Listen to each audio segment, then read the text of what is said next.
والے ہیں کہ ہم اس لاک ڈاؤن کا ہمارے کو اس بات سے بھی خیال رکھنا ہے کیونکہ یہ بیماری کے بارے میں ابھی تک کوئی اس کا متبادل کوئی علاج نہیں نکلا۔ اگر آپ نے ہمارے چینل کو سبسکرائب نہیں کیا ہے تو آپ کو یہاں سبسکرائب بٹن دکھ رہا ہے، اسے کلک کریے اور سبسکرائب کیجیے اور ساتھ ہی ساتھ بیل آئیکن کو بھی کلک کریے گا جس سے کہ آپ کو تازہ اپڈیٹ ملتے رہیں۔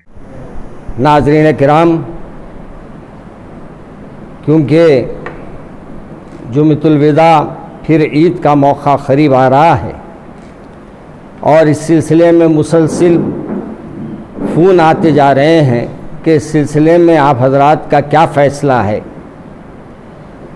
کیونکہ لاک ڈاؤن پورے ہندوستان میں ہے اور یہ لاک ڈاؤن کا سلسلہ چل رہا ہے، تو علماء کرام نے جس انداز سے ہم کو کہا ہے کہ عیدین کی نماز میں بھی اس بات کا خیال رکھے کہ زیادہ مجمع نہ جمع ہو، 2 سے 4 آدمی 3 آدمی جو اجازت گورنمنٹ دی ہے اسی بنیاد پر آپ کو نماز ادا کرنی ہوگی۔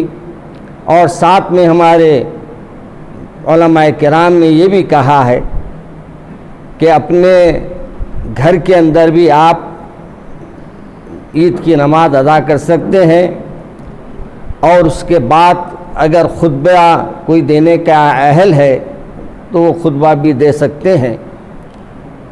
اور بعض علماء نے یہ لکھا ہے کہ اگر آپ نماز سے چاشت پڑھ لیں تو وہ بھی کافی ہو جائے گا۔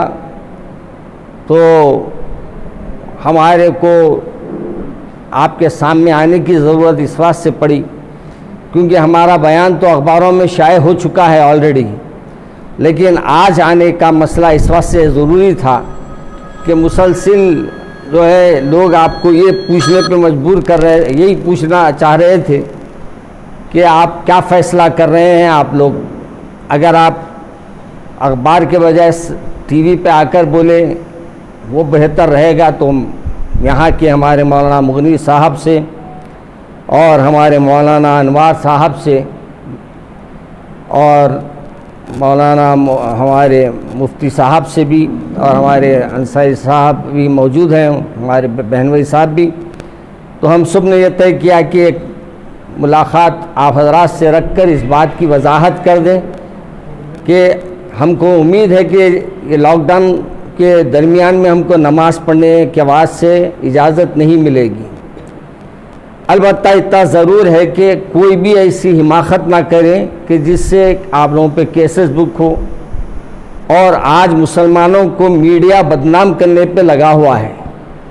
ابھی دیکھیے آپ تصویر کہیں کی بھی نہیں ہے، کب کی تصویر نکال کر اس کو آج کے حصے میں جوڑ دیا گیا اور میڈیا پہ چلا دیا گیا کہ مسلمان بھینڈی بازار میں نظر آ رہے ہیں۔ تو یہ حکومت جو ہے یعنی بعض ٹی وی چینلز ایسے ہے جو مسلمانوں کو بدنام کرنے کی ہمیشہ کوئی نہ کوئی سازش کرتے رہتے ہیں۔ اس لیے آپ حضرات کے ساتھ مل کر یہ بات ان تک پہنچانا ہے جو ہمارے چینلوں کو دیکھنے والے ہیں کہ ہم اس لاک ڈاؤن کا ہمارے کو اس بات سے بھی خیال رکھنا ہے کیونکہ یہ بیماری کے بارے میں ابھی تک کوئی اس کا متبادل کوئی علاج نہیں نکلا۔ اگر کوئی علاج نکلتا یا کوئی ٹیکے ہوتے یا کوئی اور چیز ہوتی تو پھر اس سلسلے میں ہم آپ سے کہہ سکتے تھے کہ بھائی یہ بیماری کا علاج ہے۔ اب لا علاج بیماری ہے، اللہ سے دعا کر رہے ہیں ہر روز کہ ہمارے یہ بیماری کو دفع فرما دے۔ انشاءاللہ اللہ تبارک و تعالی رمضان میں ان روزے داروں کی دعاؤں کی برکت سے اس بیماری کو ٹال دے گا انشاءاللہ۔ مگر یہ بھی ہے کہ ہم کو احتیاط کرنے کا بھی حکم ہے، ہم احتیاط بھی کریں۔ مگر افسوس یہ بھی ہو رہا میرے کو کہ لاک ڈاؤن کے اندر بھی ماشاءاللہ لوگ شاپنگوں میں پیچھے نہیں ہٹ رہے ہیں، اور مجھے یہ احساس ہو رہا ہے کہ بہت سے ابھی بھی لوگ ایسے ہیں جن تک اناج پہنچنا ہے، بہت سے ایسے لوگ ہیں جن کے پاس ابھی بھی کھانے کو کھانا نہیں ہے، مگر ہم ان کا خیال نہیں رکھ کے اپنے کپڑوں پہ اب ترجیح دے رہے ہیں اور یہ کوشش کر رہے ہیں کہ ہم کپڑے پہنیں گے۔ کپڑے کس خوشی میں پہنیں گے؟ کیا ہم سے اللہ کے तबारक व तआला का जो अहकामात रमज़ान के थे, क्या हमने पूरा उसका हक़ अदा कर लिया?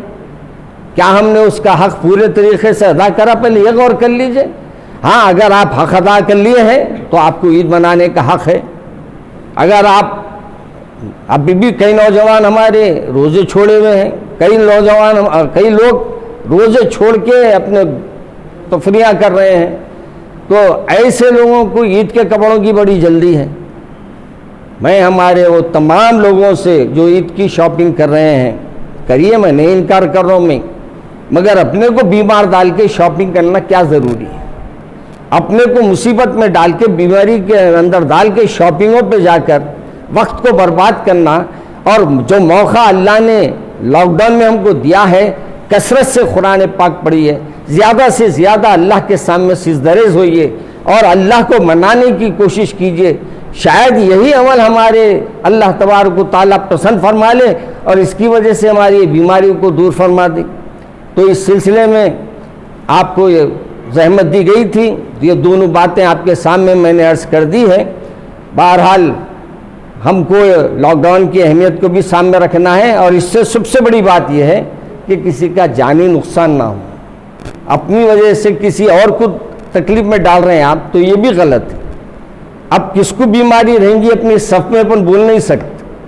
वायरस किस पे हमको बोलने के लिए कोई हमारे पास मीटर नहीं है।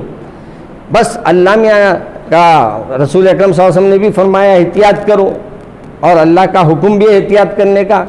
और जब उलमा हमारे पूरे सबसे बड़े यानी देवबंद से भी मसले का जवाब आ गया है, फिर जामिया निज़ामिया के मुफ्ती साहब ने भी उसका जवाब दे दिया है, और दीगर उलमाए किराम ने भी उस सिलसिले में खुलकर अपने ख्यालात का इज़हार किया है। इसलिए मैं आप तमाम से दो गुजारिशात के लिए आपसे आज वक्त लिया था, आपको ज़हमत दिया था। मैं आप तमाम का शुक्रिया अदा करता हूँ कि आपने वक्त दिया। अस्सलाम वालेकुम। दीगर जुमा के अंदर नमाज पढ़ी गई है, मसाजिद के अंदर चंद अहबाब, और इसके अलावा जहाँ सहूलत है दीवान खानों में, बाहर के दालानों में 2-4 आदमियों ने जिस तरह जमा होकर जुमा पढ़ी है, इसी तरह आने वाला जुमा जिसे हम लोग जुम्मतुल विदा कहते हैं, उसमें भी हमको नमाज अदा करनी चाहिए। इसके लिए कोई ख़ास अहकाम है न इसकी कोई ख़ास अहमियत है। ये आखिरी जुमा भी रमज़ान के दीगर जुमा की तरह है। जिस तरह साबित में हमने जुमा की नमाज अदा की है, इसी तरह इस जुमा में भी हम नमाज अदा करेंगे। इस पे भी ख्याल रखकर ज़्यादा मजमा ना हो, चंद आदमी हो और लोगों को इत्तला हो, अड़ोस पड़ोस का 1-2 आदमी उसमें आ सके। अगर ऐसी जगह नमाज पढ़ी जा रही है तो पढ़ा जा सकता है।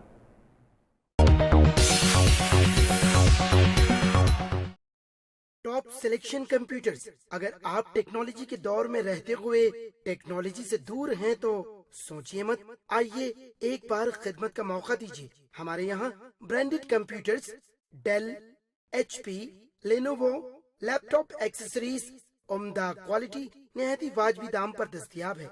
स्कूल, कॉलेज, कॉर्पोरेट ऑफिस वगैरह में बल्क क्वांटिटी में सप्लाई की जाती है। इसके साथ साथ हमारे यहाँ माहिर टेक्नीशियंस की निगरानी में रिपेयर की सहूलत भी मौजूद है। अगर आप अपने घर, दुकान, सोसाइटी, स्कूल वगैरह को सेफ और क्राइम फ्री बनाना चाहते हो तो इंस्टॉल कीजिए CCTV कैमरा जो HD क्लियरिटी के साथ दस्तयाब है। गुज़िश्ता 10 साल से मुल्क भर में अपनी इन तमाम खिदमात को जारी रखते हुए आपके एतमाद को बरकरार रखने वाला नाम top selection computers, Vijayanagar colony beside Riyan hotel Hyderabad. Director Syed Rashid Ali. Phone 9849715954। Top